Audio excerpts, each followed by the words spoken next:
On va finir sur les placements abusifs, à part s'il y a d'autres témoignages de maman. Est-ce qu'il y a une autre maman qui veut prendre la parole? Je pense que sur les placements abusifs, on a déjà fait, on a essayé déjà de faire comprendre la situation.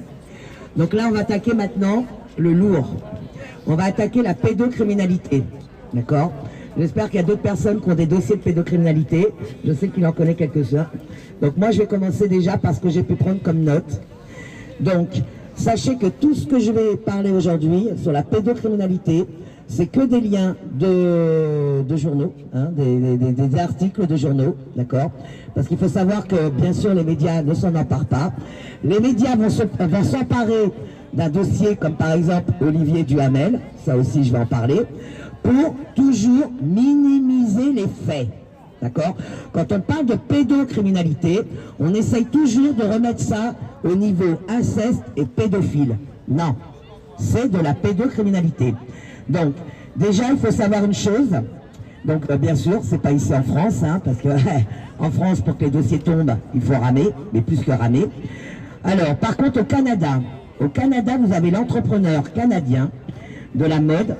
Il vient d'être arrêté, ok? Peter Nygard, N-Y-G-A-R.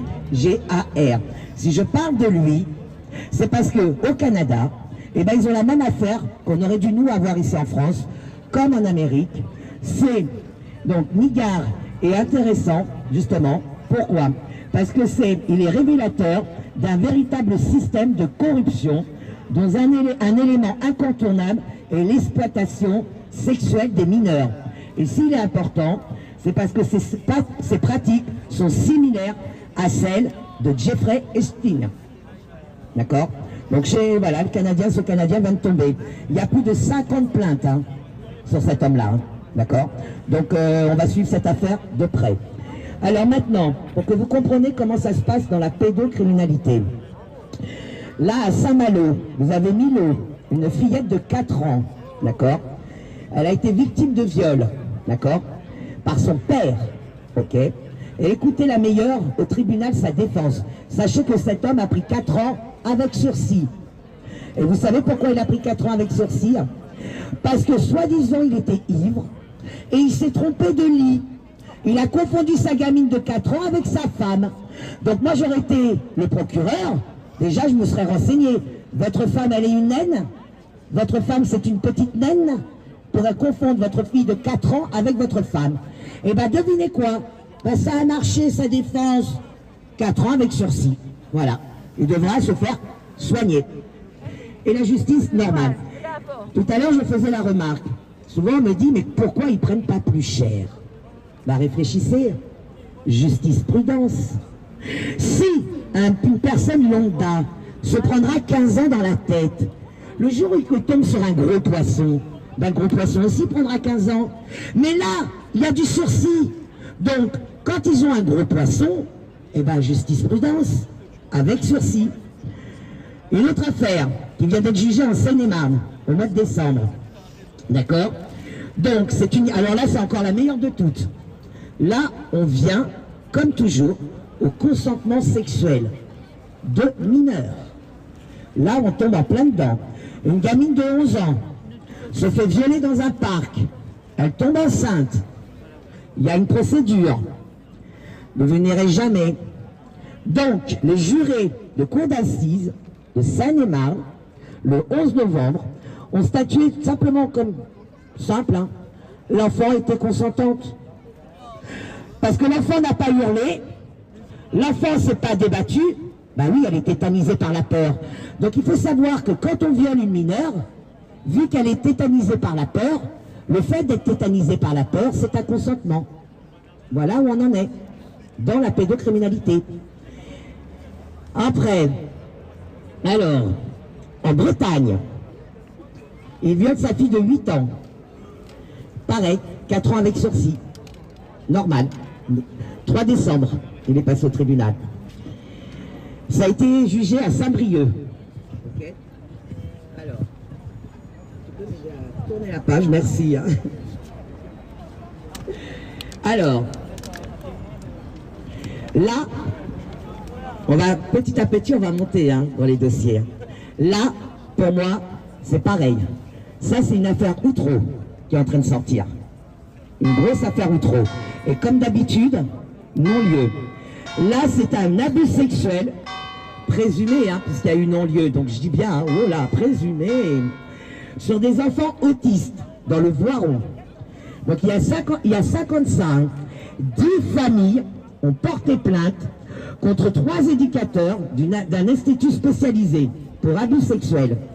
La justice a classé l'affaire. Vous pensez bien que les parents ne se laissent pas faire. Alors, ce sont des autistes. Et le principe de la justice a été quoi? Eh bien, comme les enfants, on n'arrive pas bien à les comprendre, déjà tu te poses la question, les examens médicaux, pourquoi on ne fait pas des examens médicaux sur ces enfants? Puisqu'ils sont autistes, effectivement, ils ne peuvent pas bien se faire comprendre. Non, non, comme les enfants ne peuvent pas bien s'exprimer, l'affaire classée sans suite. Vous pensez bien que les parents ont fait appel, et donc ils ont eu une audience le mardi 8 décembre. On attend le retour. Mardi 8 décembre 2020. 5 ans ils ont mis, hein, pour avoir à nouveau la rouverture du procès. Tout ce que je vous parle, je vous dis encore, c'est sauvons nos enfants, protégeons l'innocence. Tout est sur les pages, et là sur la page, c'est bien détaillé. Moi, bien sûr, je ne vais pas vous prendre tout l'article et tous les aboutissements de cette affaire, ce serait trop long. Donc, allez chercher, allez voir, et vous comprenez l'histoire. Donc, cette institution a 3 éducateurs qui violent des gamins autistes, normal, non-lieu, ils continuent à travailler dans l'institution, normal. Là, pareil, encore une autre affaire Outreau pour moi aussi, hein, dans l'Aisne, des enfants. Alors le titre du Canard, qui a balancé ça, voilà le titre, hein. L'Aisne, des enfants utilisés comme des esclaves sexuels. Là, accrochez-vous bien, messieurs, dames, accrochez-vous bien. Ça va de 9 mois, 2 ans et 7 ans. Donc là, par contre, j'espère qu'on ne va pas parler de consentement sexuel, parce que dans l'article, ils le disent bien. Les enfants ont été abusés en réunion, donc c'était des viols en réunion, et les enfants ont été attachés.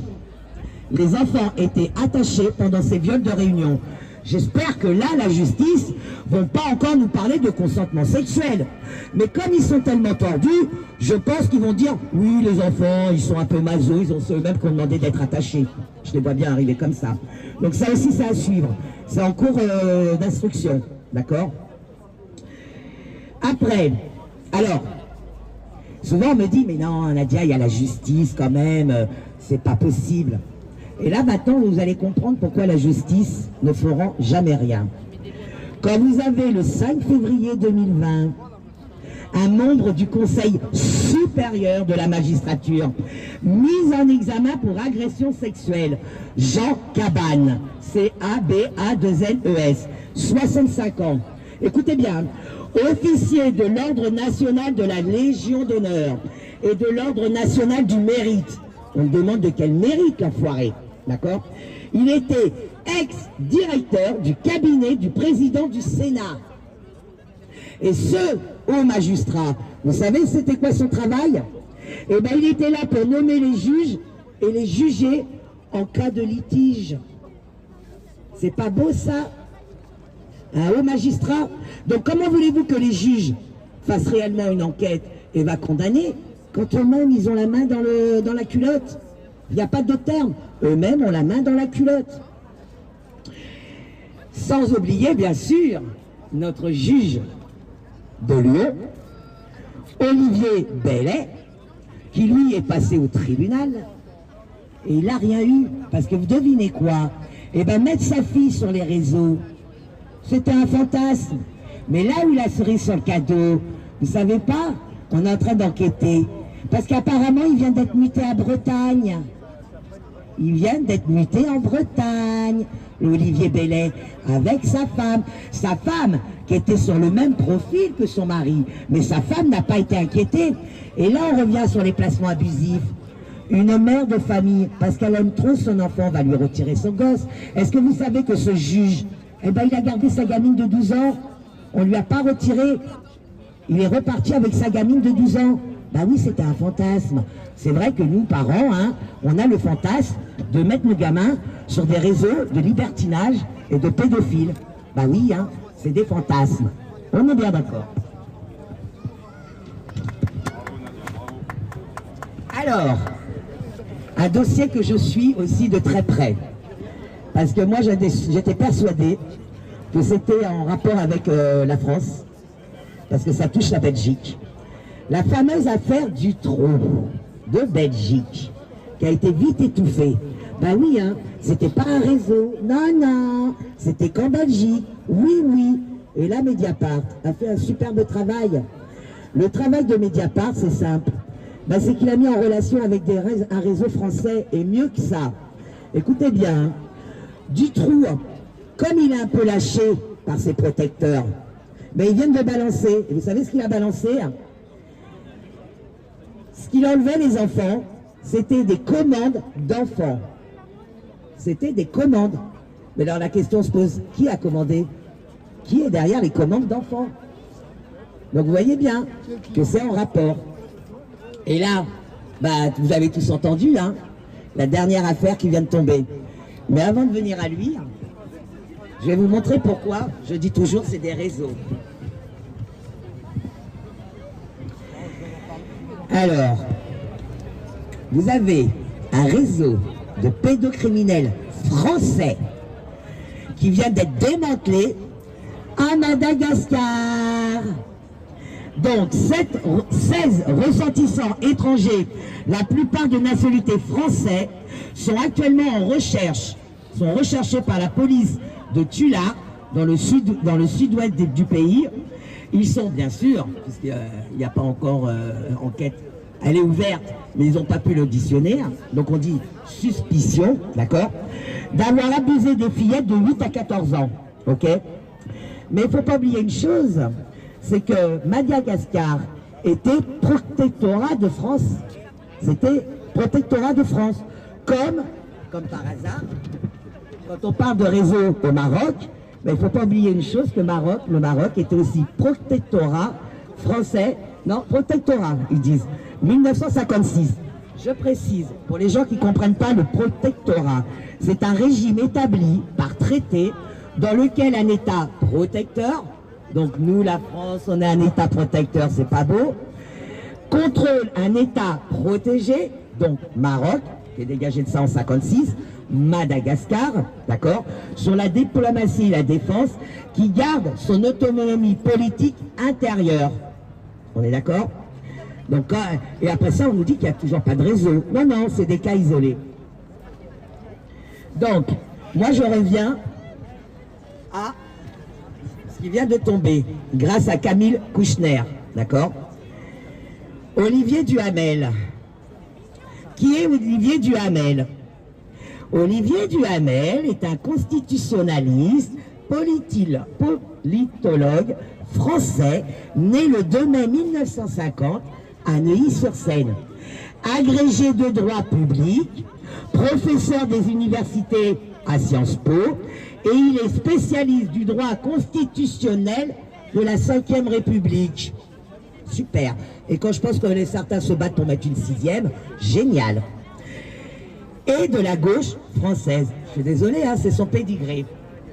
Et il est avant tout aussi patron du club Le Dîner du Siècle. Petit clin d'œil aux constituants. Merci d'avoir fait ce petit travail-là. Et la cerise sur le gâteau. Devinez où il était en 2017, Olivier Duhamel? Avec Bundy, hein. Eh ben, ils étaient à la Rotonde, en train de fêter l'élection de microbes. C'est pas beau, ça? Non, non. Ils se tiennent pas tous par le caleçon. Non, non. Donc, Olivier Duhamel, c'est grâce à quand même Camille Kouchner qui a donc dénoncé tous ces faits. Et encore une fois, on vous remet ça, et c'est pour ça que les médias s'emparent de ce sujet, parce que c'est du lourd. On vous remet ça sur l'inceste. Oh, l'inceste, c'est qu'avec les membres de la même famille. Lui, c'est son beau-fils. Son beau-fils. Ce n'est pas de l'inceste, c'est de la pédocriminalité. D'accord? Et donc, cette jeune fille, donc Camille Kouchner, elle est la fille d'Evelyne Pizier. Tiens, Pizier, ça me fait penser à l'actrice Marie-France Pizier, vous savez, cette fameuse actrice qui s'est suicidée dans sa piscine avec une chaise en fer forgé sur la nuque. Ben oui, elle s'est mise dans sa piscine et elle a tenu la chaise pour se noyer. Normal, d'accord? Et je me dis maintenant avec le recul, moi quand j'ai entendu parler de ce suicide de cette actrice, je l'aimais bien comme actrice, elle avait des bons petits rôles. Et quand j'avais entendu ça de son suicide, déjà je me suis dit, quand même, putain, se suicider avec une fer forgée sur la nuque. Il n'y avait pas d'eau dans les poumons. Costaud, hein? Il n'y avait pas d'eau dans les D'accord. poumons. Eh bien moi je pense plutôt qu'elle allait dénoncer tout ça. Oui, il n'y avait pas d'eau dans les poumons, je sais. Il n'y avait pas d'eau dans les poumons, elle était shootée et elle était alcoolisée. Malgré ça, elle a réussi à se noyer en tenant sa chaise. Et là, on revient à ce que je dis toujours, pourquoi aller protéger la pédocriminalité? L'affaire de Lyon, moi le gendarme, contrairement à la milice qui croit que je les hais, pas du tout. Moi je respecte l'uniforme quand il fait réellement son travail. Maintenant l'enfoiré qui porte un uniforme et qui le déshonore, ça je peux pas respecter. Il faut pas oublier que sur l'affaire des disparus de Lyon, le gendarme Jean-Bert, pareil, suicidé 2 balles.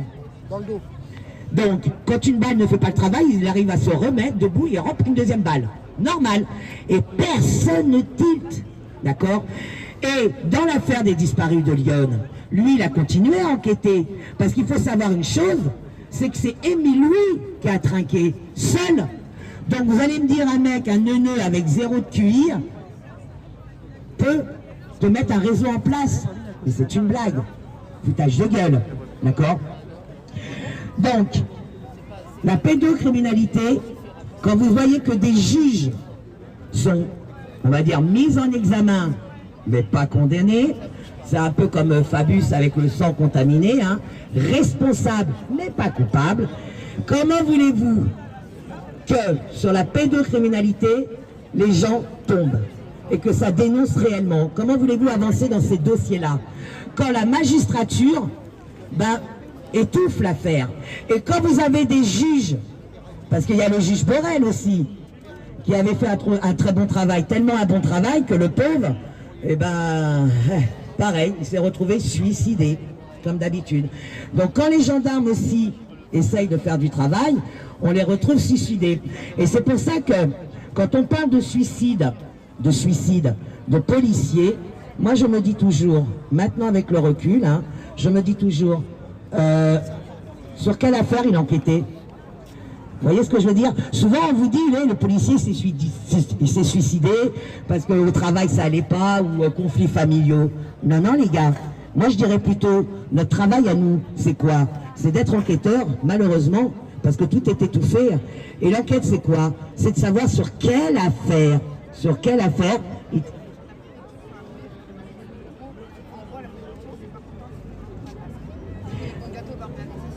Ah, alors apparemment, vas-y Mounia, fais l'annonce. Alors les personnes de la préfecture sont venues me voir. En gros, ils sont pas trop contents à la préfecture, donc vous devez mettre les masques, sinon bientôt ils vont prévenir les policiers pour verbaliser. Parce qu'ils l'ont vu. Donc mettez vos masques parce que sinon après ce sera les amendes. Ok. Alors, je dirais que, Mounia, je dirais qu'on subit ce qu'à Marseille ils ont subi, hein, sous couvert qu'il y avait des gilets jaunes et qu'il y avait des personnes qui donnaient des tracts. Ils ont verbalisé Mathieu sur alors qu'elle était déclarée, et ils l'ont verbalisé sous couvert que la déclaration a été mensongère. Voilà, il avait déclaré contre la pédocriminalité, c'est pour ça qu'ils avaient pris sa banderole et son porte-voix, son mégaphone. Et aujourd'hui nous avons la même ici à Paris, vous voyez. Vu qu'on commence à dénoncer, à balancer les dossiers, hein, automatiquement, voilà, on veut venir nous museler. Moi ce que j'ai envie de dire à la préfecture, venez les gars. Venez, moi je suis prête à prendre les 135 €, ça me pose aucun problème. Mais moi pour m'exprimer au micro, je mets pas le masque. Et que même si je mettrais le masque, vous n'arriverez jamais à me faire taire. C'est bon, il y a ras-le-bol. Et après ça on me dit, mais non, on est dans un pays de droit. D'accord? Donc on revient à Olivier Duhamel. J'ai fait un petit aparté sur les suicides de policiers, d'accord, qui je pense étaient plutôt sur des enquêtes et qu'il fallait les contrôler, les neutraliser, d'accord. Je reviens à Olivier Duhamel. Devinez qui était sa grande copine? Qui est sa grande copine? Elisabeth Guigou. 74 ans. Elisabeth Guigou, Qu'est-ce qu'elle prend qui ça était après garde des Sceaux de 1997 à 2000. Eh ben, elle s'est permis de prendre l'antenne. Hein. Oh, elle était attristée de ce qui s'était passé. Elle n'était pas au courant. Elisabeth Guigou, qu'est-ce que vous avez fait des dossiers de Zandor? Sur les dossiers de Zandor, je vous conseille l'excellente vidéo de Carl Zero. J'ai un peu de mal avec lui, parce que comme par hasard sur YouTube, il balance du lourd, et quand il est à CNews, le mec, il faut l'entendre parler, hein. Oh mais non, c'est de la pédophilie, c'est que juste de l'inceste. Donc j'ai beaucoup du mal avec cet homme-là. J'aimerais bien qu'il m'explique pourquoi sur les réseaux, il balance du lourd, et quand il est devant les médias putes, le mec, dis donc, il fait sa révérence. Ah, j'ai oublié, il a son bouquin à vendre, 1 sur 5. La blague. Le jour où il balancera vraiment sur les médias putes, comme il balance sur les réseaux, je pense que j'aurai un peu plus de considération pour lui. Donc, je vous le dis, travaillez les dossiers, faites les recherches, c'est très compliqué. Quand on attaque la pédocriminalité, ben vous voyez, hein, on vient nous dire de porter les masques pour pas se faire entendre, d'accord? Ou alors on est sur une place déclarée, acceptée, et ils essayent de dégager. Ça ne plaît jamais. Pourquoi ça ne plaît pas? Du moins, pourquoi ça leur fait peur? Moi, depuis longtemps, je le dis, et les gens qui me suivent, ils savent hein, ce que je dis. Hein. Ce n'est pas sur la corruption qu'on les fera tomber, toutes ces raclures, tous ces pervers. La preuve, Olivier Duhamel, Cohn-Bendit, était à la Rotonde avec Microbe. Bon, d'un autre côté, je pense qu'ils étaient plutôt pour sa bonne femme, la Brigitte. Je pense que c'est plutôt, la Brigitte et que copain et copine avec Olivier Duhamel. Parce qu'il ne faut pas oublier que Brigitte Macron, quand même, c'est un professeur d'école qui a eu une relation avec son élève mineur. Alors oui, elle l'a peut-être épousé, mais en attendant, c'était de la pédophilie, la pédocriminalité aussi, hein. D'accord? C'en est. Parce que n'importe quel professeur qui serait retrouvé dans cette situation, déjà il aurait perdu son poste, mais il aurait peut-être été aussi passé en tribunal. Elle, non. Bah oui, dans ce milieu-là, tout se tient. Olivier Duhamel, il est en lien direct aussi avec Bernard Kouchner. On sait très bien ce qu'il a fait Bernard Kouchner dans des pays d'Afrique, comme en Bosnie et tout ça, d'accord? Donc, il y a de la pédocriminalité, je dirais même qu'il n'y a que ça en France, je dirais même que c'est puissance 10, d'accord? Et tout le monde se tient par ça. Les gens vont pas balancer. Vas-y. Donc, bonjour. Donc voilà, moi j'ai le panneau qui me parle et qui j'espère va vous parler. Et j'ai une question à poser à Nadia. Je me rappelle, moi je suis tout le temps là depuis ces 4... c'est la 4e. Hein. J'étais venu à la Bastille avec un panneau, il y en a qui vont se souvenir, et il y avait marqué Free Stan Mayo. Moi, il n'est pas là, il va pas venir Stan Mayo. J'aurais bien aimé qu'il vienne. Nous, moi je l'avais défendu, donc tu te rappelles avant qu'il soit... donc on l'avait soutenu. Moi je l'aurais... Bon, s'il nous voit, parce qu'il va peut-être regarder. Moi je ne connais pas ce monsieur, moi je fais partie de rien du tout, hein. Je suis parti des pas de parti. Donc, mais j'aurais bien aimé qu'il soit là, parce que j'aurais trouvé ça vraiment, comme il était libéré, ça aurait mis quelque chose. Pourquoi il n'est pas là, moi peut-être qu'il le dira, mais moi j'aurais bien aimé qu'il soit là, comme je l'avais soutenu. Donc voilà, et puis moi je dis que les enfants, c'est vraiment ce qu'il y a de capital. J'ai regardé par exemple Rémi, Vécu, c'est pas les mêmes audimates que d'hier. Par exemple hier, quand ils ont fait la manif, ils sont montés, je ne vais pas donner leurs chiffres d'aujourd'hui ni d'hier, mais ils le savent eux-mêmes. Mais là aujourd'hui, qu'est-ce qu'ils font les gens? Alors les gilets jaunes, la manif des médias ou des manifs, ils regardent.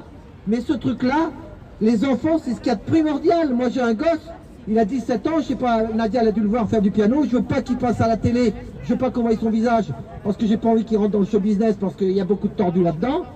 Mais je me dis qu'on doit aider les enfants. Et la pédocriminalité, c'est vraiment très très grave. Et vraiment, il faut qu'on prenne conscience. Donc les gens, regardez pas que les manifs, là vraiment, si on ne s'occupe pas des enfants dans notre pays, on va tous mourir. Déjà, on leur met des enfants, le masque à l'âge de 10 ans ou je sais pas quel âge, ils s'étouffent. Plus, on va les vacciner, on va les piquer. Qu'est-ce qu'il y a dedans, on ne sait pas. Donc, les parents, prenez conscience. Merci. Alors, par rapport à ce qu'il dit Alain, je rebondis sur lui. Je vous signale que les associations là qui militent, hein, quand il y a eu les Césars là, à Polanski, ils ont su être devant pour niquer les Césars. Oh, ils sont pas devant Sciences Po pour Olivier Duhamel? Ah ben non, il vaut mieux aller faire chier un réalisateur. C'est pas un gros poisson. Olivier Duhamel, c'est un gros poisson. Donc il faut pas qu'elle se présente devant. Donc voilà là, voilà l'opposition contrôlée. Là, on a la preuve flagrante qu'il y a de l'opposition contrôlée. Hein, pour aller faire chier devant les Césars. Ils étaient tous là le soir. Ils ont fait toute leur âme d'âme. Eh, pour Olivier Duhamel, ils sont où? Elles sont où ces bonnes femmes? Donc il faut arrêter avec ça. Hein. Donc je te donne raison là-dessus. Alors, et pour Stan Mayo, bah, parce que je pense que de son côté, il est en train de travailler. Déjà, il a besoin de se remettre, hein, parce que son emprisonnement a été très dur. Hein, parce qu'il faut savoir que bah, on lui a refusé les soins, hein, aussi bien dentaires et tout ça. Donc c'est très dur pour lui. Je pense qu'il est en train de se reconstruire. Mais d'un autre côté, il lâche pas l'affaire, puisqu'il a même fait une vidéo avec le maquis. Donc il faut pas oublier que cet homme-là, c'est un ancien gendarme. Hein, d'accord, et qui a compris ce qui se passait et qu'il a voulu sauver des enfants. De ça, ça s'est transformé. Et ben c'était lui un kidnappeur, d'accord, et c'est lui qui est pédophile. Je te signale que sur les dossiers de Zandvoort, la personne qui a sorti les dossiers et qui a envoyé à Elisabeth Guidou, et elle vous dit qu'elle les a pas reçus, elle est au courant de rien, alors qu'elle les a eus. Il faut savoir une chose, c'est que cette personne-là a été emprisonnée, d'accord, sous couvert que c'était lui le pédophile. Et il en est mort en prison. Il faut savoir qu'à l'heure actuelle, c'est comme ça que ça se passe avec la justice. Quand vous dénoncez et que vous êtes par exemple lanceur d'alerte et que vous dénoncez, eh ben il le retourne ça contre vous. J'aurais été un homme, quoique même en tant que femme, ils peuvent me mettre pédophile. Hein. Vous voyez ce que je veux dire? Pour étouffer et surtout pour que le neuneu de base ne va pas chercher l'information réellement, et ils te diront, parce que ça s'est passé avec Stan Mayo, ils te diront, mais non, tu vois bien que c'est lui le tordu. C'est grave quand même. On inverse toujours.